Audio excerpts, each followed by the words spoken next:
네, 트럼프 노벨 행보, 남북 경협 훈풍 불까?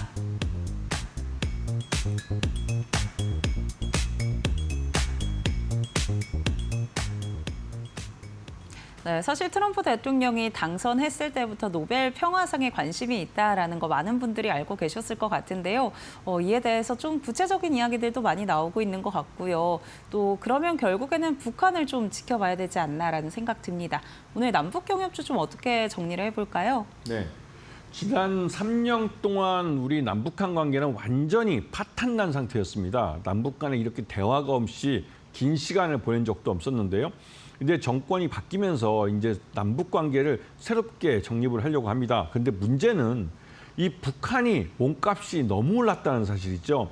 러우 전쟁에 이 북한이 파병을 하면서 이 러시아로부터 에너지나 또 각종 식량 이러한 기본적인 생필품들을 받으면서 말 그대로 좀 대화에 천천히 나가야 될 만큼 여유가 생긴 모습입니다. 그러다 보니 이 트럼프 대통령이 김정은 그 북한 그 지도자죠. 지도자랑 이 뭐 친분을 앞세워가면서 뭐 다시 만나서 뭐 북미 간의 대화를 할 거다라고 얘기했지만 북한은 웬만한 선물 보따리를 내놓기 전에는 대화의 장에 나오려고 하지 않고 있습니다. 그래서 며칠 전에 백악관에서 이 우리 한국 정부가 북한과 대화를 하려고 하는 노력을 높이 평가한다는 말이 나왔죠. 이 말은 이 북한과 대화하고 싶은 미국이 우리 한국이 다리를 좀 다시 놔달라는 그런 의미이기도 합니다. 하지만 우리도 좀 답답한 상황이죠.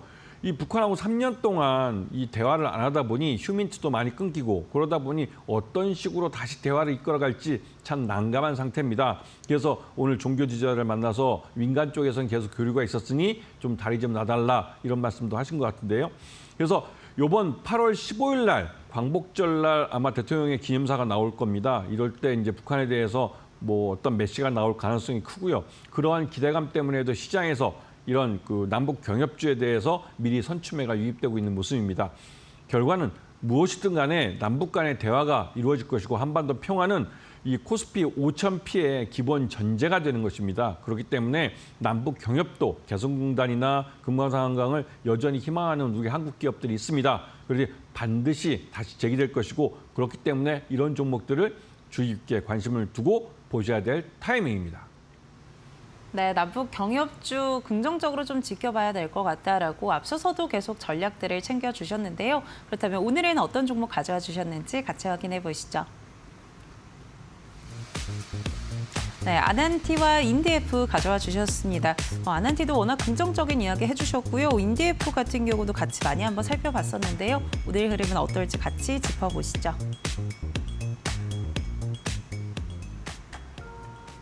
네, 아난티와 인디에프 두 종목 가져와 주셨는데요.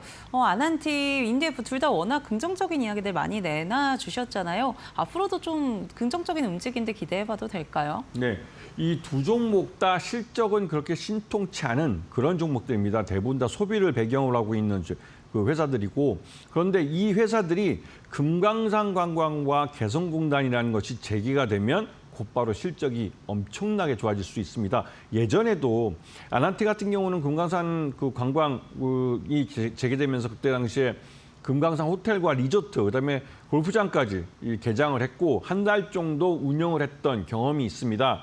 그리고 인디에프 같은 경우는 뭐 개성공단에서 가장 큰 의류 공장이죠. 공장을 가동시켰고 가장 많은 북한 사람들을 고용을 하기도 했습니다. 그래서 내심 북한에서도 이런 인디에프 같이 고용을 많이 하는 그런 남한 기업이 올라와 주기를 희망을 하죠.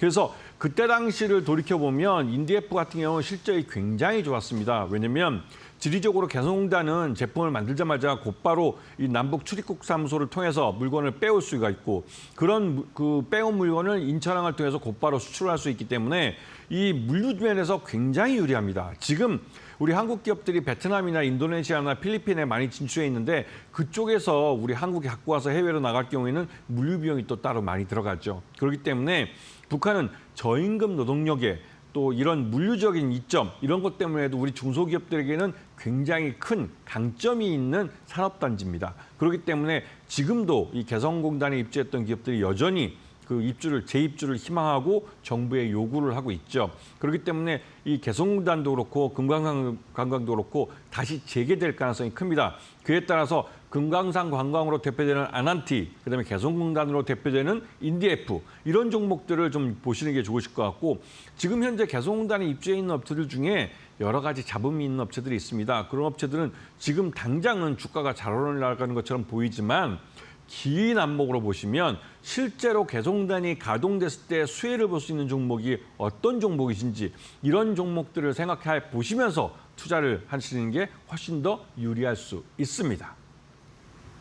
네, 남북경협주 기대감으로 움직이는 종목이지만 실제로 수혜를 받아갈 수 있죠. 그렇기 때문에 그런 종목들 잘 선택을 하셔야 될 것 같은데요. 그렇다면 오늘 애프터픽 뭘로 꼽아주실지 궁금합니다. 네, 이번에는 인디에프를 좀 말씀드리고 싶습니다. 지금 현재 개성공단 입주한 기업들 중에 주가는 가장 싼 좀 저가주로 보이지만 실제로 사업의 실체를 갖고 있고 실제로 이 개성공단에 그 재입주를 할 가능성이 가장 높은 회사죠. 왜냐하면 지금도 인디에프는 자신들이 한국에서 이제 판매하거나 해외로 수출하는 이 의류들을 대부분 다 아웃소싱을 통해서 조달을 합니다. 그 말뜻은 자체 공장을 갖고 있지 않다는 것이죠.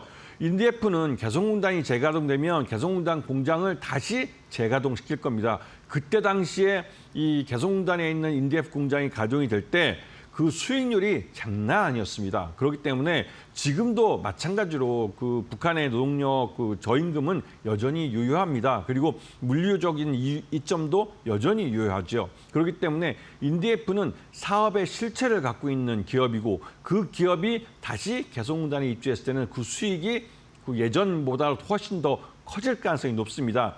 왜냐하면 지금 개성공단을 생각할 때 예전에 한 50만 평 갖고 시작하지만 지금은 한 100만 평으로 더 넓히려고 하고 있습니다. 거기서 가장 큰 공장 넓이를 갖고 있었기 때문에 인디에프는 추가적인 증설을 할 가능성이 높은 그런 기업이죠. 그렇기 때문에 긴 안목으로 인디에프를 장기적으로 투자해 보시면 꽤 큰 수익을 가져가실 수 있을 겁니다.